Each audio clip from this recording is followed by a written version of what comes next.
Hello my dear friends, you're in the Military Summary channel, and this video we're going to discuss the most important events that took place during the previous 12 hours. We have a lot of very interesting updates, so let's start. I believe that everybody expected that this day would be very interesting because one of the most important talks were going to take place exactly today on the 23rd of April of 2025, where the representatives of Ukraine, Germany, France, United Kingdom and the United States of America were planning to talk about the settlement of Ukraine, about the settlement of the conflict on the territory of Ukraine, but most likely nobody expected that everything would collapse so fast. So let's discuss in details and let's discuss everything step by step. And first, let's talk about this article that was published by The Independent right before everything collapsed. So the US will present an ultimatum in favor of Russia. Britain is gloomy ahead of the talks between Ukraine, the US and Europe. The Independent writes that Americans have prepared a trap for Kiev at tomorrow's talks in London.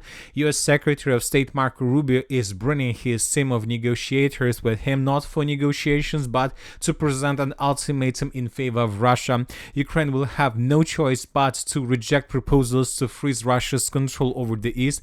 Zelensky will most likely be asked or told to recognize the Kremlin's de facto rule over Crimea, to agree that Ukraine can never join NATO.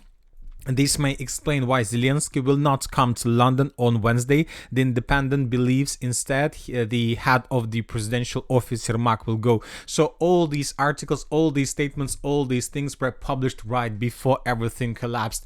Now let's discuss once again the plan. Today we got additional details. Right before everything collapsed, we got additional details about possible settlement of the conflict. So this is the Trump's final offer on Ukraine, and this offer includes Russian control over occupied territories. That was stated by Axios.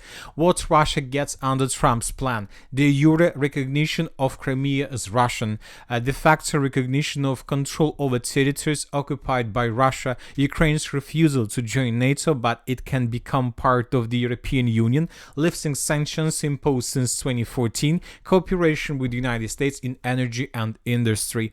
What is offered to Ukraine? Security guarantees from a group of countries without US participation. This is very important. Return of a small area in the Kharkiv region. We're talking about Kupiansk and area around the city of Kupiansk. The passage, inhabited passage along the Dnieper River, which runs along the front line in the south. We're talking about the city of Kherson, and compensation and assistance in upgrading, but it's not specified at whose expense. So as you can see, a very interesting, let's say, statement, very interesting proposal. Another important details that Zaporozhye nuclear power plant is formerly Ukraine but under US leadership, energy supplied to both Ukraine and Russia. So this is the proposal, and right after this proposal was revealed by different Western media, we start receiving different statements of Zelensky, the president of Ukraine, and that was the beginning of collapse. Zelensky made lots of statements, and obviously they were terrible right before the beginning of talks. On the eve of the talks in London, Zelensky decided to play the tough negotiator and again stated that the topic of Crimea and the LPR-DPR as a part of Russia is closed for Kiev. Ukraine does not recognize the occupation of Crimea. There is nothing to talk about. This is outside our constitution. This is our territory, the territory of the people of Ukraine. We cannot simply say why not. This will not happen. It seems to me that we have already stated this about the temporary occupied territory. I stated this as a president. The constitution of Ukraine declares this is by existence. That's all. So he refused probably the most important part of the plan of Marco Rubio. It was abandoned. If we abandon joining NATO, what does Russia abandon? Zelensky appears to be having an internal argument with himself. Another important thing that there are and will be no obstacles to negotiations with Russia from Ukraine. Zelensky, our proposal to ceasefire in relation to civilian objects also remains in force. Russia's serious readiness to talk about this is needed. Another important thing that it is impossible to reach an agreement with Russia without pressure. Pressure is needed from the whole world, primarily pressure from America. So that was basically Zelensky's answer to the proposal of Marco Rubio and Donald Trump, and that led to complete collapse of the entire situation. And we got first report that negotiation under threat Rubio did not go to London because Zelensky refused to recognize Crimea.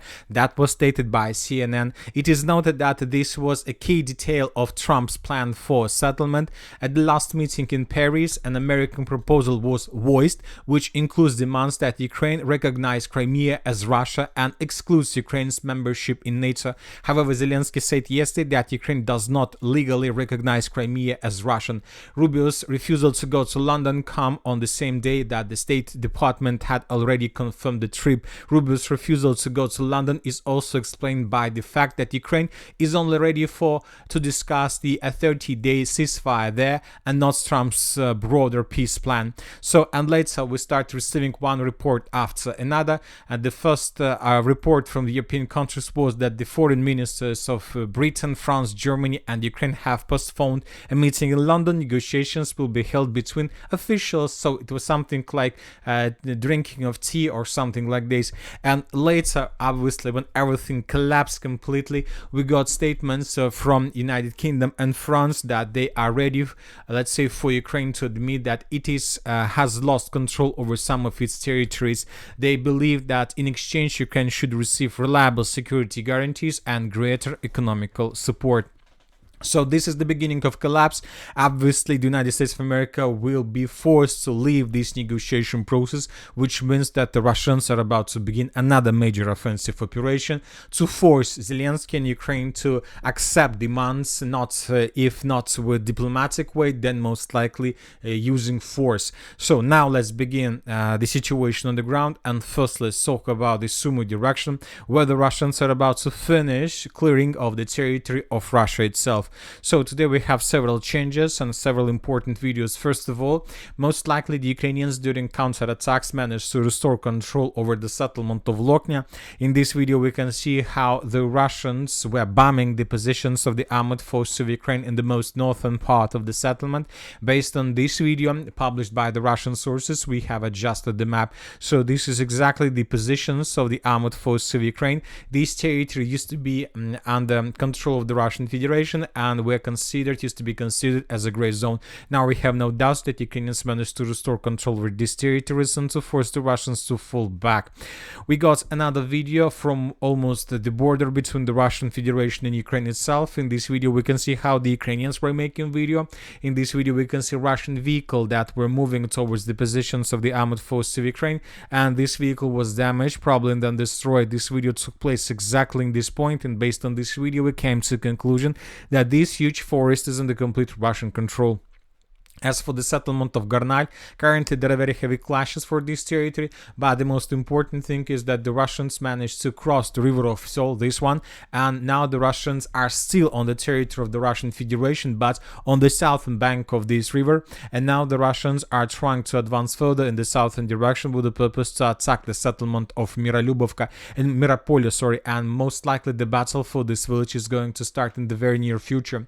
And the thing is that today the Russians published this video where we can see how the Russians were bombing and attacking the settlement of Miropolye with artillery with multiple launch rocket systems, and the Russians are saying that now this settlement is right in front of the Russians and they can see everything. The Russians see everything. The Russians control the territory because the Russians control the territory of Church. And I'll remind you that the territory of Church is located on the strategical elevation, and from this elevation the Russians can see everything in this hill. So most likely, and due to the strategical positions of the armored forces of the Russian Federation, the Ukrainians will be forced to fall back almost, let's say, below this yellow line. Once again, this is how the Russians see the situation. Basically, the Russians see everything. They don't need even special equipment to control the movements of Ukrainians and their positions. So it's just a matter of time when the Ukrainians would be forced to fall back. And the most important, we have this video published by the Russians where we can see how the Russians crossed the river of Psol in the vicinity of the settlement of Guiva,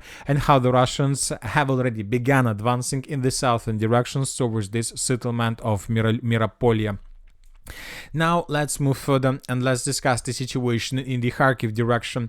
During the previous 24 hours, the Russians were bombing the settlement of Kharkiv itself and the settlement of Poltava with a significant number of drones. In this video, we can see a very heavy explosion on the territory of the city of Poltava. Also, we have some fire anomalies and fire that covered the city, some warehouses and ammo depots. And then we have several explosions on the territory of the city of Kharkiv itself. In this video, we can see the moment when the Russian drone of Giran type attacked some ammo depot of the armored forces of Ukraine on the territory of the city. So also we have lots of videos, lots of photos of fire. So we see that the Russians intensified their activities in the Kharkiv area, which means that they indeed have some plans for this. Furthermore, the Russians for the first time for a very long period of time have bombed the settlement of Liptsi with FAB.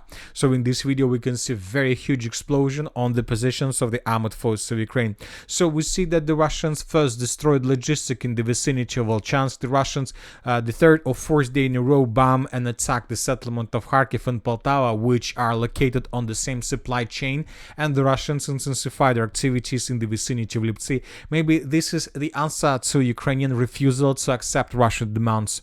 Now let's move further and let's discuss the situation in the let's say Liman direction. Very important thing that the second day in a row we are not receiving almost anything. After the end of the Easter ceasefire, we had some changes on the ground based on the reports that we got during the Easter ceasefire, and that's it. So either the Russians are regrouping or there are very heavy clashes in this direction. Currently the battle takes place for the initiative for the settlement of Ritkadub. Both the Russians and the Ukrainians understand the value of this village, and who controls Ritkadub basically will establish control or will control the settlement of Liman.